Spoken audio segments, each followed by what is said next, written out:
Dear students, in this lecture, we are going to cover the history of the Marathas. As you know that there has been a very great king which India is proud of, Chhatrapati Shivaji Maharaj. So he was the one, or you can say he was the founder of this Maratha Empire. So this Maratha Empire existed at the time of Mughals and later Mughals. So, and it also existed when the British were initially trying to establish their foothold. So you can say that Marathas have had a long history, beginning from the Mughals and up till, this Maratha power had some influence up till the revolt of 1857. They have played a very important role in the revolt of 1857 as well. So let us see today what was this Maratha Empire, how did it get established, who were its leaders. So let us see those things in great detail. So we are going to cover this in two parts. So first part would be about establishment of Maratha Empire. That means under what circumstances did this Maratha Empire came into existence. So you should have a look at this map. So this map shows you the extent of Maratha Empire at its peak. You can see places just after Lahore. That means the entire area of Punjab. This is area of Punjab, Delhi, Ahmedabad, Gujarat. You can see Gujarat, Madhya Pradesh, Maharashtra and parts of Karnataka were part of their territories. So you can understand that how great this empire has been. So it's important for us to study that in great detail. So who are these Maratha peoples? So the Marathas were a Marathi speaking warrior group from the western Deccan Plateau. So what is Deccan Plateau? Deccan means Dakshin, south. So basically this region is known as Deccan Plateau. Some parts of Gujarat and Madhya Pradesh, majority of Maharashtra and parts of Karnataka. So today's Maharashtra was the core of the kingdom. So Maratha, Maharashtra. So name of Maharashtra has been derived from this, magnificent kingdom. So these Maratha people, who are the Maratha people? The ethnic group. When I say Maratha people, they are ethnic group because they were both Hindus and Muslims. So don't think that there are one particular group. So Maratha means people living in a particular region. They may belong to any religion, they may belong to any caste, but the uniting factor was they all were speaking Marathi language. This was the uniting factor. They all spoke one single language. That's why they had a feeling of unity amongst themselves. So when did these Marathas become an empire? So Marathas rose to prominence by establishing a Hindavi Swaraj. So this empire that they had established was known as Hindavi Swaraj. For example, the empire established by Babur was known as Mughal Empire. The empire established by Chandragupta was known as Mauryan Empire. So similarly, the empire established by the Maratha people was known as Hindavi Swaraj. Very important. What was Hindavi Swaraj? So it was the name of the empire established by the Maratha people under the leadership of Chhatrapati Shivaji Maharaj. So what is meant by Hindavi? People of India. People of India. This Hindavi does not mean Hindu, it means India, people of India. And Swaraj means what? Self-rule. So this basically meant self-rule of Indian people. Why? Because look at the politics of that time.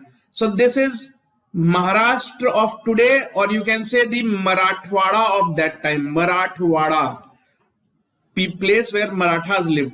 So it was surrounded by some kingdoms like Ahmednagar, Mughal and all these. So all these people, be it Mughal or be it Nizam of Hyderabad, so the Marathas considered them to be foreign powers because they have come from places like Iran and Afghanistan, and now they were ruling India. So Marathas wanted that people of India should rise up against these foreign powers and they should establish their own kingdom. So that was the result, was the Hindavi Swaraj.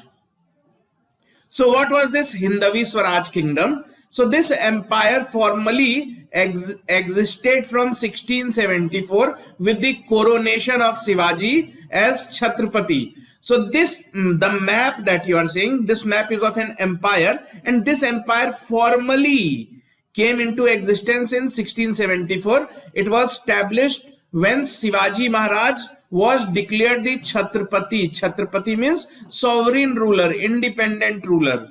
And this ended in 1818. How did it end? Because the power was seized by the Britishers. So it was started by Shivaji Maharaj in 1674 and it ended in 1818. We will see in great detail what happened between these two dates. So the Marathas became prominent in the 17th century under the leadership of Shivaji Maharaj.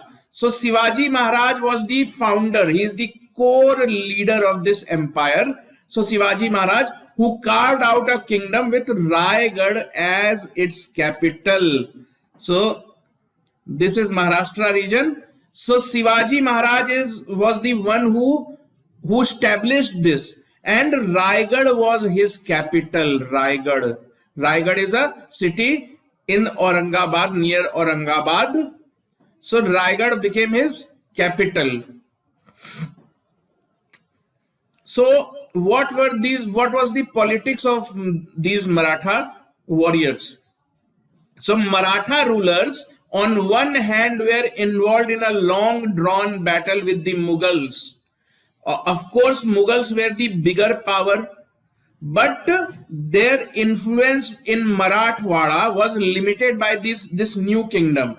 So these new rulers, the new empire that was formed, they were involved in many difficulties, many struggle. The biggest danger was from Mughals, and they also successfully defended their kingdom against the rival Islamic sultanates of Deccan. So the empire in initial days was located in Maharashtra.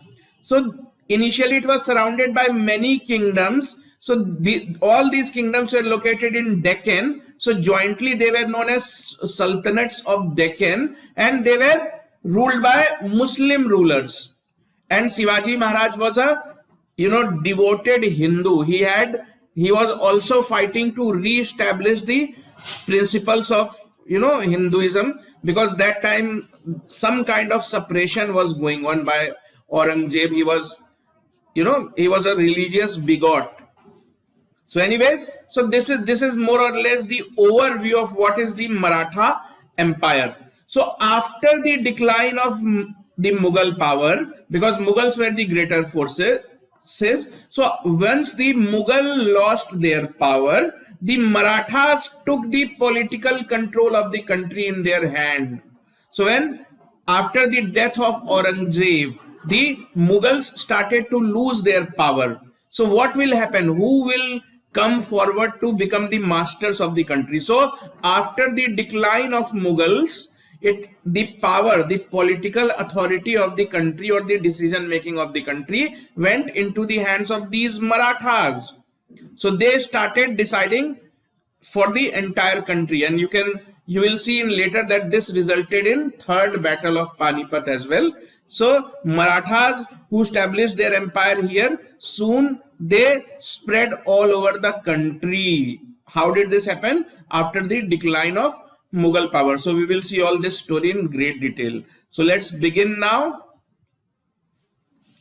So at their peak, it is said that at their peak, Marathas were controlling the Mughal kings.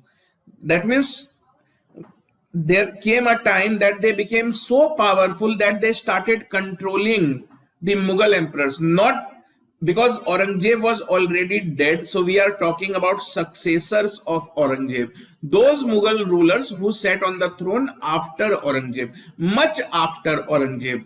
So when Marathas became too strong, they started controlling even the Mughal kings, and their territory extended from Deccan to Punjab. You can see this is Punjab region, this is Deccan, from Deccan to Punjab. So this is the overview of the Maratha kingdom. So now let's begin.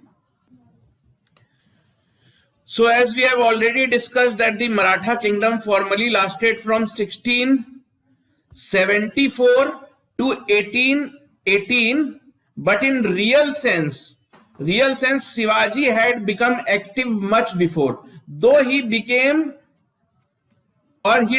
himself king in 1674 itself, but it became very clear in 1664 itself that he had established a separate kingdom. You will see he had attacked Surat. Surat was under Mughals and he completely destroyed the city of Surat. So the entire Maratha history is studied or divided into two phases. One phase when Shivaji was active, Shivaji and his successors. So Shivaji is the founder of this kingdom. So first phase, that what struggle did he face to establish this kingdom, what happened during his lifetime, and what happened after his death. So his successor, that means his family members, Shivaji's son, Shivaji's grandson. So that is the first phase. So it began from, technically speaking, it began from 1674 AD when Shivaji was declared the Chhatrapati, and it lasted in 1718. Why did it end in 1718? Because the power was taken from the family members by the Peshwas. Peshwas were the prime ministers of the Maratha kings. Maratha kings were known as Chhatrapati. Chhatrapati means independent ruler, sovereign ruler. Fine. And the prime minister of the king was known as Peshwa. So when Shivaji was alive, or when Shivaji was alive, these Peshwas were not that powerful. But after the death of Shivaji, slowly and gradually, the position of prime minister started to become more and more powerful. And then there came a time when the real power was switched from the family members to these Peshwas. So you have a second phase of Mughal history which lasted for 100 years. During those 100 years, Chhatrapatis were not important. All the decision, all the political authority was with the Peshwas. So two phases. So in this part we are going to cover the first phase when Shivaji was alive. How did he manage to establish this empire? What happened immediately after his death? So we will see all those aspects now. So let's begin. So early life of Shivaji Maharaj. So Shivaji was born in the hill fort of Shivneri of Junnar. So Junnar was a small, you can say, town located in Pune district. In Pune district, it is located within Pune district. So somebody will ask, where was Shivaji Maharaj was born? So it will depend on option. Most often you will see that Shivneri as option. So yes, he was born in Shivneri. Shivneri was a fort where his family was living. So he was born in 1930 on 19th of June. But there is some debate. There is some debate on the official date of his birth. But 19th February is generally celebrated as Shivaji's Jayanti, Shivaji's date of birth. So this is officially accepted record by government of Maharashtra. Historians are of different opinion. So anyways, so his father was Sahaji Bhosle. So basically Shivaji Maharaj's full name was Shivaji Bhosle. He belonged to a family of Bhosle. Bhosle is the title. So his father was Sahaji Bhosle and mother's name was Jijabai. So you can see this statue. So She is the mother of Shivaji. So Shivaji's mother Jijabai was deeply religious and had a deep religious influence on young Shivaji. So when Shivaji Maharaj was a young boy, so his mother used to read Ramayana and Mahabharata to him. That's why he developed love towards his religion of Hinduism, and he started dreaming of reviving the religion of Hinduism, because during that time most of the India was under the control of Mughals and other Islamic rulers who were not Hindu. And now Shivaji is very much inspired by Hindu beliefs, Hindu tradition. He wants to establish a kingdom where these, Hindu traditions can be safeguarded. So Shivaji's grandfather, Maloji. So his father was Sahaji, grandfather was Maloji. So Shivaji's grandfather Maloji was a high-ranking general in Ahmednagar Sultanate. So this Junnar or this Sivneri fort was actually property of Ahmednagar Sultanate, which was given to Maloji by the kings of Ahmednagar. So Shivaji was born in that fort, which belonged actually to Ahmednagar Sultanate. And how did it? Because his grandfather was a high-ranking general who used to work in Ahmednagar Sultanate. So after his death, that means when his grandfather died, his son and Shivaji's father, Sahaji Bhosle. So because Sahaji Bhosle is Maloji's son, so Maloji is Shivaji's grandfather. So Sahaji also joined the army of Ahmednagar Sultanate. So you can say that Shivaji's father and grandfather used to work in the army of Ahmednagar. What was Ahmednagar? It was a kingdom. It was a Islamic Sultanate located in Deccan. It was located in current day Maharashtra only, because Pune was also part of Ahmednagar Sultanate at that time. Sivneri fort of Junnar was the family residence of Shivaji, which was established by his grandfather. So as I told you that his grandfather was working for Ahmednagar Sultanate, so Sivneri fort was given to his grandfather by the kings, and he established a fort there which came to be known as Sivneri fort, and Shivaji was born there only. So these were the circumstances of the early days when Shivaji was born. So Junnar was actually the capital of Ahmednagar Sultanate. So fine. So Junnar, Pune of today, you can say. So now have a look at this map. So as I told you that Sultanate, this is Deccan. So territory located in South India was generally known as Deccan, Dakshin, South. So there were 5 sultanates. So you can count 1, 2, 3, 4 and 5. So out of these 5, 2 were most powerful, Ahmednagar and Bijapur. So here is Junnar. So Shivaji was born here. Why? Because his father and grandfather were working for Ahmednagar. And look at the neighboring kingdom of Bijapur. So Bijapur and Ahmednagar, they used to fight with each other. So these out of the 5 sultanates, these 2 were most powerful. So what will Shivaji do?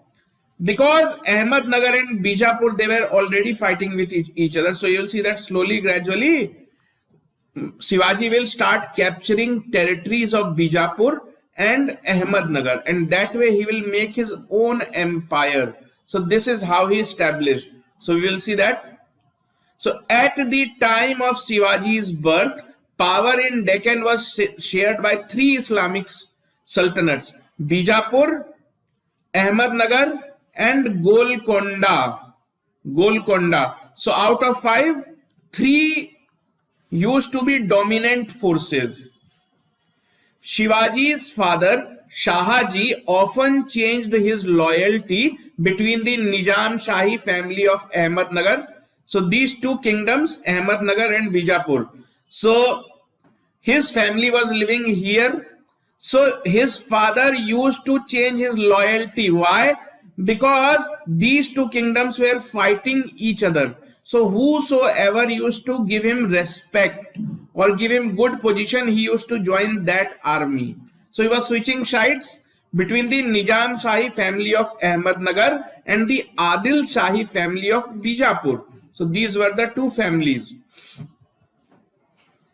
Despite switching sides, Shahaji managed to maintain his Jagir at Pune and built a small army. Even that he was switching his loyalty, sometimes he joined Ahmednagar, sometimes he joined Bijapur, but he still managed to keep Pune under his control.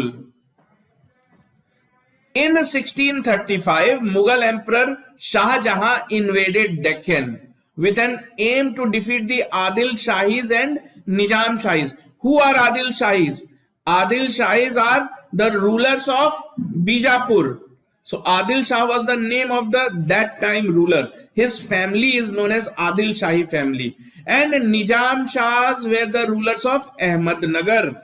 So now Shah Jahan, who is the Mughal emperor who lives in Delhi, is now moving to Deccan because he wants to capture all these sultanates.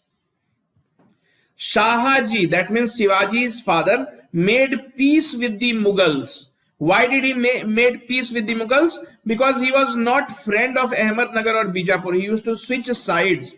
He have to keep his kingdom safe. He have to keep his people safe. He knew that Mughals are a bigger force. It is not easy to defeat Mughals. So Shahaji made a peace agreement with the Mughals by ceding them 6 forts. So the family of Shivaji had many forts. So out of those forts, 6 were given to Mughals, and that way he, you can say, made peace agreement with the Mughals. Who? Shivaji's father, Shahaji. So Shahaji later on joined the army of Adil Shahi of Bijapur. So when Shah Jahan returned back, then Shahaji, that means Shivaji's father, joined the army of Bijapur. Adil Shah was the king of Bijapur at that time. So now Shivaji's father has finally joined the administration of Bijapur. Now Shivaji was a very ambitious warrior since his early childhood. When he was only 15 years old, he attacked and took control of Torna, Kondana and Chakan forts. All these forts were located in Pune. You understand something? Shivaji and his family, they totally control Pune. But Pune is part of Ahmednagar Sultanate. But what happened when Shivaji's father joined Bijapur? So Ahmednagar had already become weak. So all these forts of Pune, the ruler of Bijapur thought that it is his property. Why? Because it was controlled by Shahaji. It was actually property of Ahmednagar, but now that Shahaji had joined Bijapur army, so Bijapur thought that all these forts belong to me. But what Shivaji did? Shivaji attacked these forts and said that these are my family property. How can you say that these are yours? So he took these forts back. All these forts were located in Pune. So these forts were part of Bijapur Sultanate because Bijapur thought that we are paying salary to Shahaji, and so these forts are our. So these forts were part of Bijapur Sultanate, and his father was a general in the army of Bijapur because Shahaji had already joined them. So what will the ruler of Bijapur do? Ruler of Bijapur will say that, father is serving in my army and son is attacking my forts. So Sultan Adil Shah of Bijapur got Shivaji's father Shahaji arrested because he thought that if I will arrest father, son means Shivaji, he will stop doing all these mischievous activities. So that's why he arrested the father of Shivaji. So Shivaji had to pause his military campaign against Bijapur for a few years when his father was in prison. So he kept Shahaji in prison because he thought that if father will remain in prison, his son Shivaji is not going to attack. Finally, Shivaji's father was released after a few years by the Sultan of Bijapur. Who was the Sultan of Bijapur? Adil Shah. So after a peace of few years, Shivaji Maharaj again began attacking the Bijapur kingdom. Now that his father was free, so Shivaji Maharaj was not under any kind of pressure. His father was released from jail. So now he started to attack the Bijapur kingdom again. Gradually, he started winning small Jagirs after Jagirs of Bijapur. So basically you can say that Maratha Empire was formed on the dead body of Bijapur Sultanate. Bijapur Sultanate was gradually dismantled, or you can say slowly, gradually captured, and it was taking shape of Maratha Empire. So who started doing this? Shivaji Maharaj. That's why he is considered to be the founder of Maratha Empire. So gradually he started winning small Jagirs after Jagir. What is Jagir? Jagir, you can say, territory given to Jamindars on behalf of rulers. So he started capturing properties of Bijapur. So thus Bijapur was losing territory and a new Maratha Empire was taking shape. Why was Shivaji doing this? Because Shivaji had a dream, an ambition that I will form a separate kingdom which will give the identity, or which will give self-respect to Indians. Indians can rule themselves, self-rule, Hindu tradition and values can be protected. So that's why he is doing all this. He is snatching territories of Bijapur so that a new empire can be formed. So finally, Adil Shah of Bijapur had made peace with the Mughals, because now Bijapur is unable to stop Shivaji Maharaj. So what does the Sultan of Bijapur does? He sends messages to Mughals. He signs peace treaty with Mughals, and now he wanted the help of Mughal to control Shivaji Maharaj, because Shivaji Maharaj had grown very aggressive. He was capturing forts, he was capturing Jagirs. So Bijapur said to the Mughals that we are surrendering before you, but let us jointly tackle this Shivaji, the problematic Shivaji. So now Shivaji is, you can say, on the radar of Bijapur kingdom, because now Bijapur kingdom wants to take revenge with Shivaji Maharaj. So in 1657, Adil Shah sent a powerful military commander Afzal Khan to arrest Shivaji Maharaj. So you can see this picture, Afzal Khan. So he was much taller and stronger than Shivaji Maharaj. So why was he sent? Because Shivaji Maharaj was creating troubles for Bijapur. So Shivaji Maharaj was living in Pratapgarh fort. All these forts are in Pune only. So you can understand that so many forts were controlled by the family of Shivaji Maharaj. So Shivaji was living in Pratapgarh fort. So Afzal Khan laid siege on the fort. What is meant by laying siege? So if this is fort, that means you, your soldiers, your family, your ministers, everybody is living inside this fort. So I will surround this fort. I will surround this fort and I will try to attack. I will not allow you to escape. So that is known as laying siege. So who laid siege? Afzal Khan, this tall guy. He was sent by Adil Shah. So unable to break into the fort, Afzal Khan offered a peace agreement to Shivaji and called him for one-to-one meeting.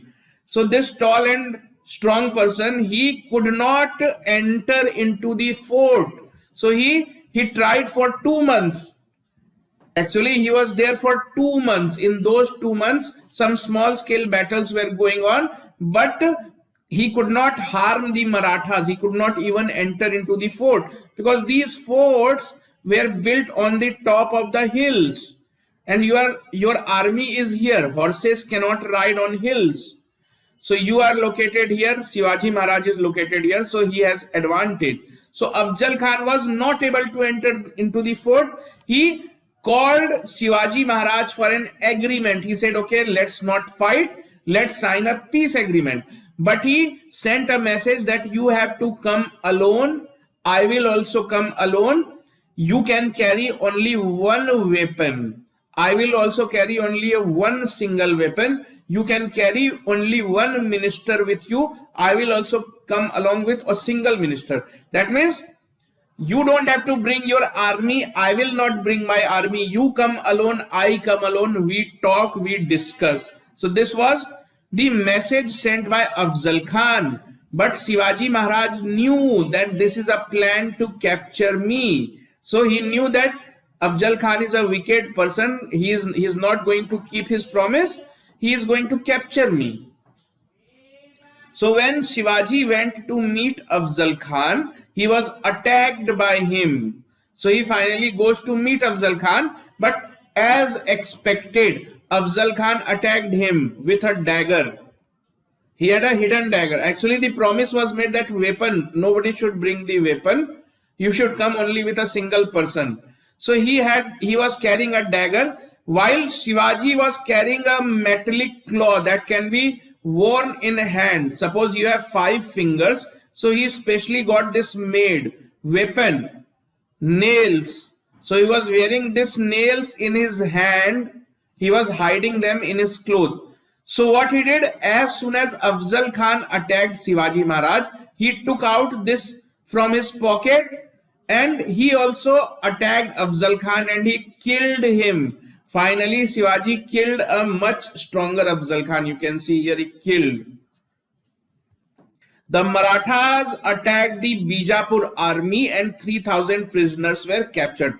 So soon after, as soon as news was spread that Afzal Khan is killed, Afzal Khan was the commander of the army. So the entire Bijapur army was in confusion and the Marathas captured 3,000 prisoners of Bijapur. So you can understand Bijapur is getting destroyed, completely destroyed by Shivaji Maharaj. The Marathas captured many Bijapuri forts because now they are emerging as victorious power. They are successfully defeating Adil Shah of Bijapur. So now after doing this, the Marathas captured many Bijapuri forts. So this is the rivalry with Bijapur. Till now, Shivaji or his family has not come into conflict with Mughals. So now how did Shivaji and Mughals came into conflict with each other? So let us understand how did the rivalry develop. So until 1657, until the killing of Afzal Khan, so Shivaji maintained peaceful relations with the Mughals. So till now you have not heard that Mughals have attacked Marathas or Marathas have done something to attack Mughals. Till now they were not each other's enemies. Now Aurangzeb was the king after Shah Jahan. Shah Jahan was dead. He was not dead actually. He was imprisoned by his son Aurangzeb. So he was out of picture from, you can say, 1666 onwards. 1666 onwards he was captured in the premises of the Agra fort.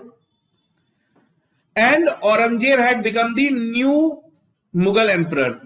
But before becoming the emperor, Aurangzeb was sent by his father Shah Jahan in the capacity of a viceroy to serve in Deccan. So when Shah Jahan was ruling from Delhi and Shivaji was doing all this to Bijapur, that time Shah Jahan sent his son.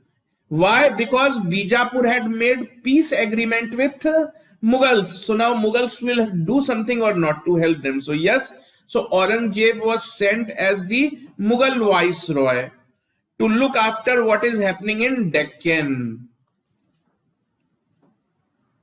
So the idea was also to conquer Bijapur. Mughals wanted to conquer Bijapur. So Shivaji offered assistance to Aurangzeb. So now Aurangzeb is coming to Deccan. Aurangzeb will take all decisions of about the politics of Deccan. Shahjahan will not take. Aurangzeb will take. So Shivaji starts negotiations with Aurangzeb because he knew that Aurangzeb had an ambition to capture Bijapur. See, Shivaji had no kingdom of his own. He was living in Ahmednagar. He was attacking Bijapur. So now Aurangzeb had come there. So what Shivaji does? Shivaji offers help to Aurangzeb. He tells Aurangzeb, you want to capture Bijapur, I will help you because I am already fighting Bijapur. So Shivaji offered his assistance to Aurangzeb in conquering Bijapur. So why? Because in return he was promised that he would be given the formal recognition of the possessions of Bijapuri forts and villages under his possession. So you have seen that till now Shivaji had captured many forts of Bijapur. He had also captured many villages. So all that Shivaji wanted from Aurangzeb was that I will help you to defeat Bijapur. In return, you simply issue an statement that whatever territory I have already captured till now from Bijapur will become Maratha territories, will become part of Maratha kingdom. So Mughals declined to recognize this. Mughals declined to recognize Shivaji's claim over Bijapur territories. So enraged Shivaji launched a raid into the Mughal Deccan. So now Shivaji was betrayed by Mughals because Shivaji helped them, but now Mughals declined to keep their promise. So what will Shivaji do? He now starts to attack the properties owned by Mughals, or you can say properties owned by Aurangzeb. So Mughals now start attacking Shivaji. Why? Because Shivaji has come into conflict with them. So Aurangzeb was now the Mughal emperor. He was effectively the Mughal emperor because in 1656 onwards till 1666 Shahjahan was in captivity. So the time is 1660. So Aurangzeb has already become the Mughal emperor. So he sends his maternal uncle Shaista Khan, this person, Shaista Khan, to attack Shivaji. So Shaista Khan with his army of 80,000 sieged Pune because Shivaji and his family were living in Pune only. So he surrounded the entire city of Pune because he had a very big army. So this time there was no need to surround fort. He surrounded the entire city. Even the army of Bijapur was with him. Why? Because Bijapur had old time rivalry with Shivaji Maharaj. So now they have heard that Mughals are attacking Shivaji. So let's help Mughals. So that's why Shaista Khan as well as army of Bijapur, they are now surrounding the city of Pune. What will Shivaji do? So Shaista Khan gradually made inroads into some of the Maratha territory, sieging the city of Pune and Chakan Fort. So this is city of Pune. So now Maratha forces were successful in entering into the city. So this was becoming a great danger for Shivaji Maharaj and his family. So now he captured a few forts. Chakan Fort was a very prestigious fort of Shivaji Maharaj. So Shaista Khan was not able to capture Shivaji Maharaj. He was simply able to capture the Maratha territories. But instead of returning back, why? Because Shaista Khan had come from Delhi.